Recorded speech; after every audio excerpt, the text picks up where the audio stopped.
안녕하세요 여러분, 이다지입니다. 러시아가 우크라이나를 침공했죠. 절대로 전쟁은 있어서는 안 되는 일임에도 불구하고 현대사의 비극이 다시 한번 반복되는 것 같아요. 러시아가 도대체 우크라이나를 왜 침공했는지, 진짜 이유가 뭐고, 이번 침공이 또 처음은 아니라고 하는데 또 어떤 침공이 있었는지, 앞으로가 어떻게 될지에 대해서 한번 정리를 해드리기 위해서 영상을 찍게 됐습니다. 일단 러시아가 왜 침략했는지에 대한 부분을 먼저 보려고 해요. 러시아가 침략한 이유는, 러시아는 우크라이나를 독립된 국가로 보기보다는 러시아에서 떨어져 나간 일부라고 보기 때문에 병합한다라고 하는 입장 자체가 기본적으로 깔려 있는 거죠. 역사적으로 봤을 때 9세기로 올라가야 돼요. 9세기. 9세기 유럽에서는 어떤 상황이었냐면, 이 스칸디나비아 반도에 살고 있는 노르만족들이 유럽의 이 더 아래쪽으로 이동을 해왔어요. 노르만족의 이동이라고 부르죠. 노르만족의 뜻 자체가 놀스맨이라고 해서 북쪽에 사는 사람들이 이동을 해온 건데, 유럽의 여기저기에다가 국가를 세우기는 했는데, 그 중에서도 러시아와 우크라이나의 공동의 기원이라고 할 수 있는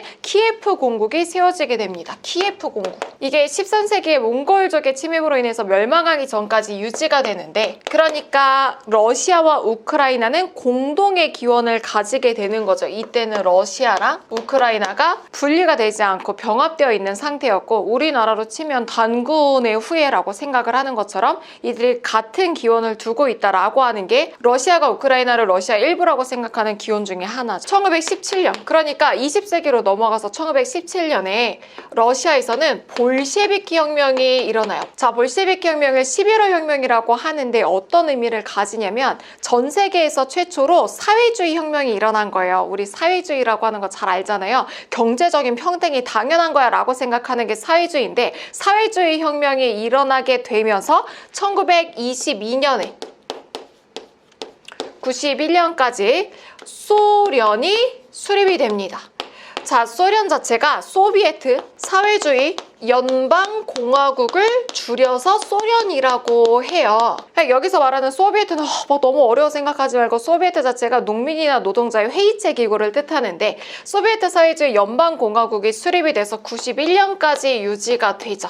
그러고 난 다음에 1945년에 2차 세계대전이 끝나게 됩니다. 2차 대전이 종전이 되는데, 그러고 난 다음에 우크라이나가 소련 안에 완전히 흡수가 된 거예요. 그래서 소련 안에 엄청 거대한 영토를 소련이 가지게 되는데, 1구성국가, 1인자의 국가가 우리가 알고 있는 러시아고, 많은 국가들이 있어요. 그 중에서 2인자가 우크라이나였던 거죠. 소련 시기에, 그러니까 우크라이나가 러시아랑 같이 합쳐져서 연방공화국으로 있었을 당시에 상황이 어떤 상황이 있었냐면, 소련의 지도자 중에 흐루쇼프라고 하는 사람이 있었어요. 이 흐루쇼프가 원래 러시아 땅이었던 크림반도를 이 행정구역을 개편하면서 우크라이나의 영토로 편입시켰던 일이 있었어요. 그러니까 여기가 러시아고 우크라이나면 요 아래쪽에 있는 데가 크림반도인데, 이 크림반도가 원래 러시아 땅인데 어차피 소련으로 같이 묶여 있으니까 우크라이나 땅으로 이제 행정구역을 개편하는 일이 있었던 거죠.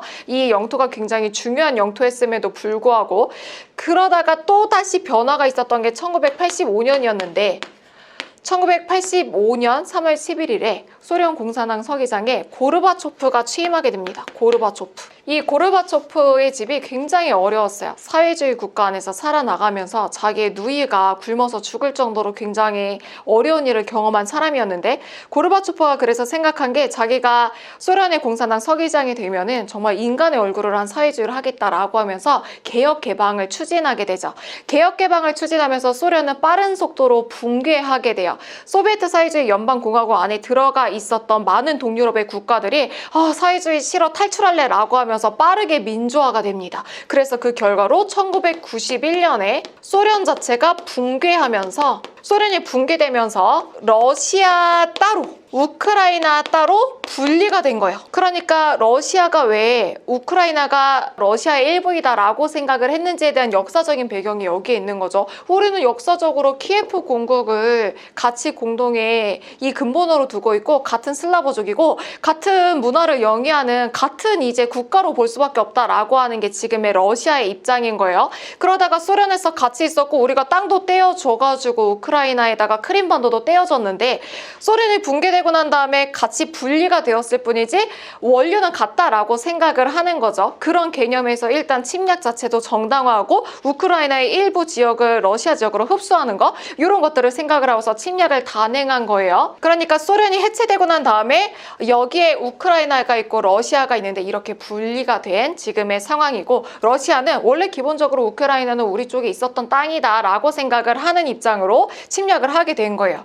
그럼 이번 침공이 처음인가? 이번 침공이 사실 처음도 아니에요. 왜냐면 러시아 입장에서는 계속해서 생각나는 땅일 수밖에 없는 게 크림반도를 소련에 같이 묶여있을 때 떼어졌는데 이 땅이 너무 아쉬운 거죠. 예를 들어서 조선일 때는 이 평양을 남한 쪽의 행정구역으로 같은 나라니까 개편을 해줬는데, 남북한으로 쪼개지고 난 다음에는 아니 평양이 얼마나 중요한 땅인데 남한에 떼어졌지 라고 하는 생각에 이 땅이 계속 생각이 난 거예요.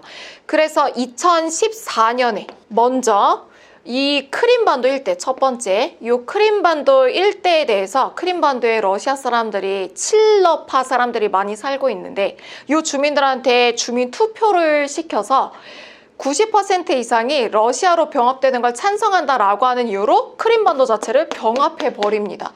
그리고 난 다음에도 이어져서 뭐가 있었냐면, 이 우크라이나랑 이쪽에가 러시아예요. 여기에 국경지대에 돈바스 지역이 있는데 이 돈바스 지역에서도 내전이 일어난 거죠. 근데 내전의 모습이 조금 희한해요. 러시아 쪽에 우호적인 정서를 가지고 있는 쪽이 우크라이나 정부에 대해서 반군을 결성해서 정부군이랑 러시아 쪽으로 우린 흡수될 거다라고 얘기하는 칠러파 사람들이랑 싸우는 모양새라고 하는 거죠. 그런데 실질적으로 내용을 들어보면은 이 칠러파의 사람들은 러시아가 뒤에서 다 이렇게 지원을 해주고 있는 상태에서 2014년에 돈바스 전쟁이 일어나게 된 거죠. 예를 들어서 남북한이 쪼개져 있는데 남한 내에서 우리는 북한이랑 흡수되고 싶다라고 하는 사람들이 일어났고, 북한이 그 뒤에서 은밀하게 무기도 지원을 해주고 계속해서 지원을 해주면서 싸움을 부추기고 있는 형세, 이게 바로 돈바스 전쟁이었어요. 그러니까 이런 상황 속에서 전쟁이, 침공 자체가 처음도 아니고 우크라이나 자체에 대해서 우크라이나의 일부라도, 칠러 세력이 강한 일부라도 러시아로 흡수하려고 하는 생각으로 침공을 하게 된 거죠. 그럼 진짜 우크라이나를 침략한 이유는 뭘까? 역사적으로 우리는 하나의 이 국가였으니까 합쳐져야 돼 라고 하는 것만이 침략한 이유는 아니에요. 군사적인 위기가 러시아를 침공까지 사실 가게 했던 이유도 이제 군사적인 이유에 있는데, 군사적으로 요즘 뉴스에서 계속 나오는 게 뭐죠? 우크라이나의 나토 가입과 관련된 내용들이 나오고 있죠. 일단 나토라고 하는 것 자체가 뭔지를 알아야지 이해할 수 있기 때문에 나토에 대해서 얘기를 해주면, 2차 세계대전이 끝나고 난 다음에 전 세계는 소련을 중심으로 한 사회주의 국가들이 뭉치게 되고 미국을 큰형님으로 해서 자본주의 국가가 뭉치게 돼요. 그러니까 사회주의랑 자본주의가 싸우게 되는 콜드워, 냉전 시기가 계속해서 이어지게 되는데 서로가 불안하잖아요. 2차 세계대전까지 경험을 했으니까 사회주의에서 쳐들어올지도 몰라, 자본주의 진영에서 쳐들어올지도 몰라 라고 하는 생각을 하니까 서로 간에 공동으로 군사 방어 체제를 구축하게 돼서 나온 기구가 바로 나토예요. 그러니까 1949년에 유럽과 미국을 중심으로 해서 자본주의 진영에서 사회주의에서 쳐들어오면은 공동으로 방어를 하자라고 하면서 공동의 군사 우산을 썼던 게 바로 북대서양 조약기구 나토고, 이거에 대항해서 당연히 사회주의 진영에서도 뭉쳤겠죠. 1955년에 소련을 중심으로 해서 사회주의 국가끼리 뭉쳐가지고 공동으로 군사 대응을 하자라고 하면서 만들었던 게 바르샤바 조약기구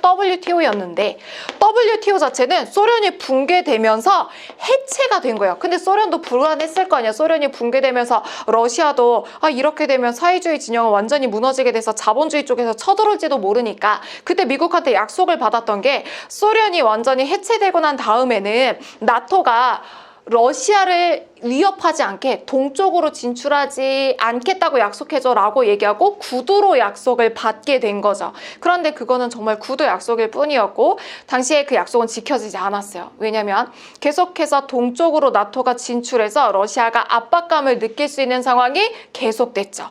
그러니까 이 상황을 보면은 1990년부터 2020년까지 꾸준하게 이 나토의 세력이 동쪽으로 진출해서 확장되고 있는 걸 볼 수가 있죠.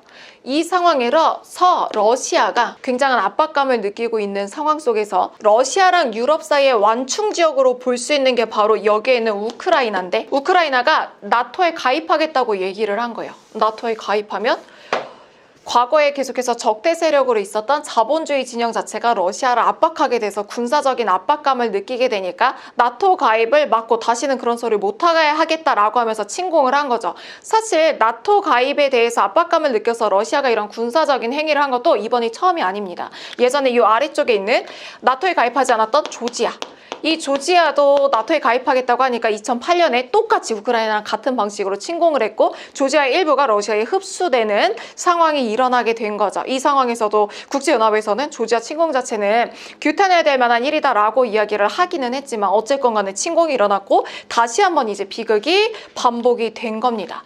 앞으로의 영향은 어떤 영향이 있을까? 러시아는 천연가스를 생산하는 주요한 국가예요. 세계 에너지 소비량 변화를 보면 천연가스 자체가 환경의 친환경 자원으로 해서 계속해서 활용도 자체가 늘어나고 있는데, 러시아에서 우크라이나 통해서 유럽으로 가야 되는데 그 길 자체가 막혀버리기 때문에 천연가스 가격이 상승이 될 거고요. 그리고 우크라이나 자체가 러시아의 빵바구니, 유럽의 빵바구니라고 불릴 정도로 굉장히 많은 곡물이 생산되는 곳이었어요. 실제로 세계 곡물과 관련된 것을 예측을 해봤을 때, 그런 국제기관에서 2021년부터 2022년까지 우크라이나가 밀 수출량으로 4위에 해당이 될 정도다라고 하는 것을 예측할 정도였는데, 우크라이나에서 이 전쟁이 길어질수록 세계에서의 식량 가격이 상승될 수밖에 없겠죠. 질문을 많이 받았던 것 중에 하나가 뭐였냐면, 그러면 나토는 가입을 하지는 않았지만 도대체 이 유럽의 평화랑 관련이 되어 있는 건데 우크라이나를 왜 도와주러 가지 않느냐, 미국도 경제 제재를 한다고만 얘기를 하고 왜 도대체 도와주지 않느냐, 우크라이나 사람들 너무 안 됐다라고 이야기를 하는데, 이거는 역사적으로 봤을 때 사실 개입하기가 어려워요. 유럽 같은 경우에는 나토에 아직 가입하지 않은 상황이기 때문에 명분이 부족하고, 미국이 과거에 냉전 시기에 계속해서 대립했던 러시아에 대항해서 우크라이나를 도와준다? 서로 간의 핵전쟁으로 이어져서 제3차 세계대전까지도 번질 수가 있는 상황이기 때문에 굉장히 조심스러운 거죠. 더군다나 미국 같은 경우에는 1969년에 미국의 대통령이었던 닉슨이 독트린을 발표해서 자국의 방어는 1차적으로 그 자국이 해야 한다라고 하는 거를 발표를 했을 정도로 이 다른 나라의 전쟁에 개입하지 않겠다라고 하는 거를 발표를 했었던 일례가 있기 때문에 그 이후에 여러 가지 전쟁에 대해서도 여러 가지 상황을 고려할 때 직접적으로 개입하기는 어려운 상황입니다. 러시아는 우크라이나를 침공했고 상대적으로 국방력도 약하고 경제 규모도 더 약소국에 해당하는 우크라이나가 지금은 수도가 함락될 위기에 있다고 하죠. 어떤 상황에서도 전쟁은 정당화될 수 없습니다. 더 이상 이런 비극의 역사가 반복되지 않았으면 합니다.